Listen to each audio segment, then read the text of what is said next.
అనగనగా ఒకప్పుడు ఒక శాంతమైన అడవి ఉండేది.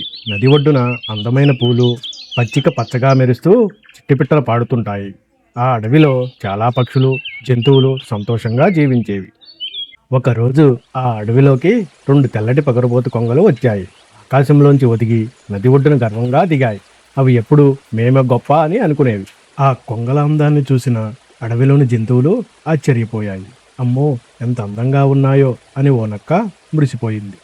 కానీ కొంగలు మాత్రం అక్కడ ఉన్న జంతువులతో అహంకారంగా మాట్లాడుతూ, మీలాంటి జంతువుల మధ్య మేము ఎలా ఉండగలం అని తేలిగ్గా గర్వంగా మాట్లాడాయి. ఒక తెలివైన కాకి చెట్టుపై కూర్చుని వారించింది. అహంకారం ఎప్పుడూ మంచిది కాదు, మనిషిని పడగొడుతుంది. జాగ్రత్తగా ఉండమని చెప్పి దయ మనిషిని గొప్పవాడిని చేస్తుంది. కాకి మాటలు విన్న కొంగలు కాకిని చూసి చిరాకుగా నవ్వి, నీవు మాకు జ్ఞానం చెప్పాలా? మేము నీకంటే ఎక్కువ ఎగరగలం, ఎవరితోనైనా పోటీ పడగలం అని పొగరగా మాట్లాడాయి. తరువాత కొంగలు చెరువు దగ్గరకు వెళ్ళి అక్కడ ఉన్న మత్స్యరాజును చూసి నిందించాయి.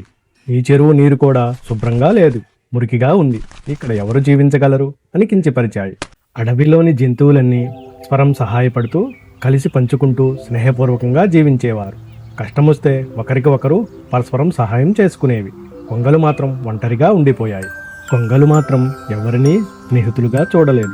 జంతువులంతా కలిసి నర్తిస్తూ పాడుతూ ఆనందంగా ఉండగా కొంగలు ఒక మూలకు వెళ్ళి నిశ్శబ్దంగా కనిపించాయి. అవి ఒంటరిగా జీవించేవి. ఒకరోజు ఆకాశంలో భారీగా మేఘాలు కమ్ముకున్నాయి. ఒకవైపు పిడుగులు, మరొక వైపు వడగండ్ల వాన మొదలయ్యింది. అడవి అంతా వణికిపోతూ భయంతో తడిసిపోతూ పరుగులు పెట్టారు. జంతువులన్నీ ఒకరికొకరు సహాయం చేస్తూ ఆశ్రయం ఇస్తున్నాయి. చలిని పోగొట్టుకుంటూ గుహల్లోకి వెళ్ళి దాక్కున్నాయి. కానీ కొంగలు మాత్రం బయట ఒంటరిగా తడుస్తూ ఉండిపోయాయి. కొంగలకు ఎవ్వరూ ఆశ్రయం ఇవ్వలేదు. వర్షంలో పూర్తిగా తడిసి ముద్దయ్యాయి. నీటిలో నానిపోయిన వాటి రెక్కలు బరువుగా మారిపోయి ఎగరలేకపోయాయి. దిగులుగా తలలు వంచాయి. కొంగలకి అప్పుడు అర్థమయ్యింది, మనం చేసింది తప్పే, వాళ్ళు మంచివాళ్ళు, మనం అహంకారంతో ఒంటరిగా జీవించడం మంచిది కాదేమో అని ఒక కొంగ మాటల్లో చెప్పింది. వర్షం ఆగిన తర్వాత రెండు కొంగలు మిగతా జంతువుల దగ్గరకు వెళ్ళి తల వంచి, మమ్మల్ని క్షమించండి, మేము పొరపాటుగా మాట్లాడాం అని నిస్సహాయంగా చెప్పాయి. ఒక చిన్న కుందేలు ముందుకు వచ్చి, మీరింకా అహంకారం లేకుండా ఉంటే చిరునవ్వుతో క్షమాపణను అంగీకరిస్తాం, కానీ ఇకపై మనమందరం స్నేహంగా ఉండాలి, అప్పుడే మిమ్మల్ని మిత్రులుగా స్వీకరిస్తాం అంది. కొంగలు ఇప్పుడు మారిపోయాయి. జంతువులకు సహాయం చేస్తూ చెరువులో నీరు తాగే పక్షులకు తోడుగా నిలుస్తూ మంచి స్నేహితులయ్యాయి. ఇవి ఇతర జంతువుల పట్ల మర్యాదగా ప్రవర్తించసాగాయి. అందరూ కలిసి ఒక వృత్తంగా తిరుగుతూ పాటలు పాడుతూ కొంగలు కూడా పక్షులు జంతువులతో కలిసి ఆడుకుంటూ నవ్వుతూ సంతోషంగా కనిపించాయి. కొంగలు అక్కడున్న కోతితో డ్యాన్స్ చేస్తూ చాలా సంతోషంగా ఉన్నాయి. మరికొన్ని రోజులకి మళ్లీ వాన వచ్చింది. ఈసారి కొంగలు ఒంటరిగా కాకుండా మిగతా జంతువులతో కలిసి ఒక పెద్ద గుహలో సురక్షితంగా దాగిపోయాయి.